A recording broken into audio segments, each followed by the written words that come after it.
The story, Sometimes They Follow You Home, is based on true events. You are now listening to The Dead Frequencies. Hey everyone, it's Friday night and it's 10 p.m. You're exactly where you're supposed to be. Welcome back to The Dead Frequencies, where ghost stories and strange encounters echo from the other side of the signal. I'm your host tonight, Maddie James. There's something about cemeteries in the South. The air gets thick, heavy, like it remembers too much. Most ghost hunts end with a few laughs, maybe a chill or two. But every now and then, something follows you home. Tonight's story takes us to Durham, North Carolina, where a group of friends went searching for ghosts and brought one back. It started like every other night out. A group of friends, a few EMF meters, and too much curiosity. We picked an old cemetery just outside Durham, North Carolina. Part of it ancient, part of it new. The newer side had fresh graves still dressed with flowers, solar lights, and those little spinning windmills that hum when the wind cuts through. The moon was bright that night, casting pale light over everything, enough to see where we stepped. But if you wandered off path, the grass was wet and cold beneath your feet. Our excitement was through the roof. This was our first out-of-state ghost hunt, and we had a full crew along for the ride. By the time we headed out, the clock was creeping towards 8 p.m. The air had that early March chill to it, cold enough that our breath hung like smoke in the dark. It added strange thrills to the night. You know, the kind of chill that almost feels too perfect for a ghost hunt. We were moving fast though. The UNC game was set to tip off at 9:10, and we didn't want to miss it. At first, nothing happened. The meter stayed quiet. The air was calm. We laughed, took photos, and called each other brave. Then the temperature dropped even more. The night got still. No insects, no traffic, just the kind of silence that feels like it's holding its breath. And that's when we saw them. Small glowing orbs, floating just above the ground between the newer headstones. Looked like fireflies, but it was March. One light, then two, hovering, pulsing faintly, like they were breathing. They weren't reflections. They moved too slow, too deliberate. And when we stepped closer, they didn't fade. They just shifted, like they were watching. We turned on the spirit box. The static filled the air, harsh, dry, electric. And then a voice cut through, clear as day. Peter. We froze. One of us whispered, Peter who? The static swelled, then came back with a whisper that sounded like a laugh, and then again.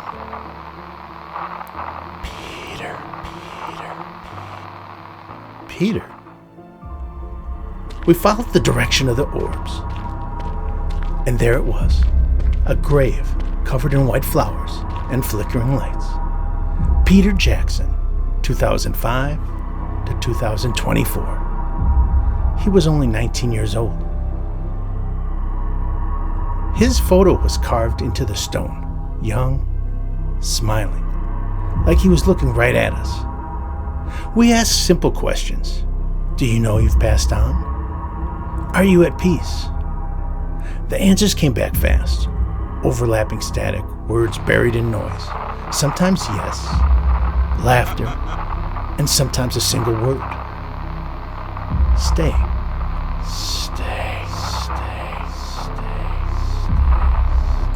Something about the air changed then. It got thick. The batteries on our gear started draining. The lights from our solar lanterns dimmed one by one. So we said goodbye, packed up and left. That should have been the end. Everybody got what they wanted. We contacted someone from beyond, and it answered. But when we got back to the house, the neighbors' dogs were waiting by the side gate, tails down, staring at the empty space behind us. One of them growled, that low growl, and they stayed focused on the empty space behind us. It was unnerving.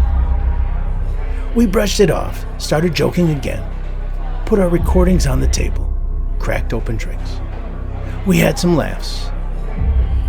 I mean, we're having these laughs because we were spooking ourselves, right? Well, that's when a cup slid. A red Solo cup.